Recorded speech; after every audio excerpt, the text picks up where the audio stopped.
losing a lot of lap time by not being able to use all of the curves, wasting a lot. The same, you know, probably suffering with reliability concerns in the car and wanted to preserve the system in these closing laps. Perhaps the battery is starting to overheat on the system.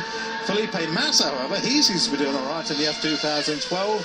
Fastest lap of the race, a 1:40.050. Well, Jenson Button was making ground on Felipe, using those softer tyres, and I thought he'd probably catch Felipe, but obviously Massa has really responded well. No doubt Rob Smedley in his ear, and he's still 5 seconds in front, so Button, no hope. But Button actually going to have a pretty good result, 5th from 12th on the grid, having had that mechanical problem in qualifying. But Sebastian Vettel, who had set the fastest lap just before Felipe Massa, not giving up with just a couple of laps to go. Couple of laps to go, and that gap, David, now 35.7 seconds. 35.7 seconds to third place Alonso. Hamilton sets fastest lap with 2 laps remaining at 39. There is only one car in the 39s, and it's the McLaren. Pastor Maldonado getting very close to the car ahead. 2 laps remaining. These guys, of course, can all use their DRS. Catering gone by as though it was chained to the fence.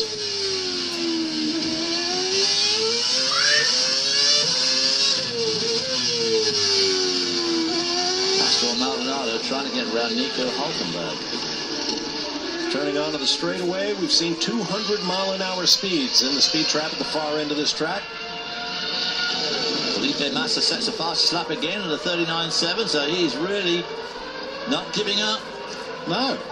Massa in the 39s, Hamilton in the 39s. There are now 2 cars, but wow, what a performance from Massa. There's Anthony Hamilton, Lewis's father. There are the constructors' standings as they run. Yeah. Well, I bet old Christian Horner's foot's going like berserk at the moment. Oh, wow. Off the rev limiter, I think. He celebrated his 39th birthday this weekend, did Christian Horner of Great Britain. We'll celebrate more this weekend. Red Bull have this wonderful tradition now of inviting the public into the reception of the Milton Keynes factory to see and look at the Constructors' Championship trophy. There it is in a trophy cabinet right in the middle of the reception. And they've always said the door is open. You want to come in and see it and take a photograph? Come in. There it is for all to see. What a fabulous, fabulous gesture from the team. Absolutely, because that's not common up and down the pit lane. No, it is not.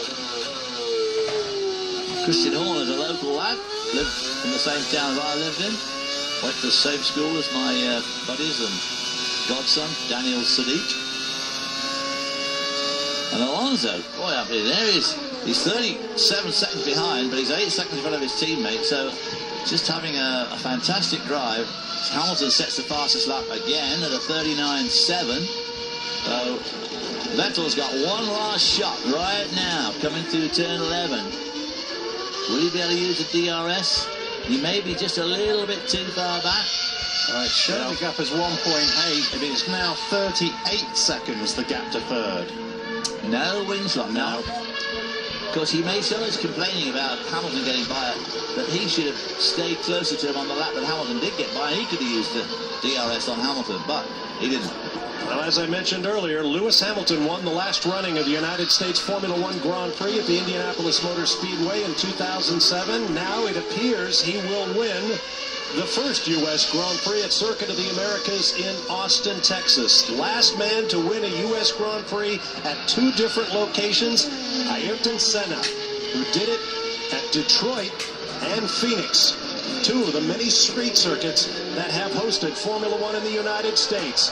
What a day for Lewis Hamilton and McLaren, inaugural winners of the U.S. Grand Prix here in Austin.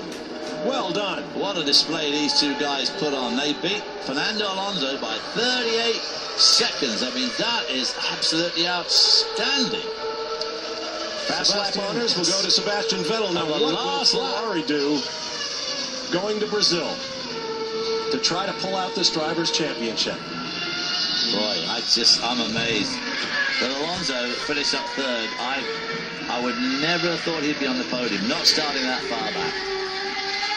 Well, Alonso said before the race he thought he could outscore Vettel, and he got awfully close. Boy, he did. You're right.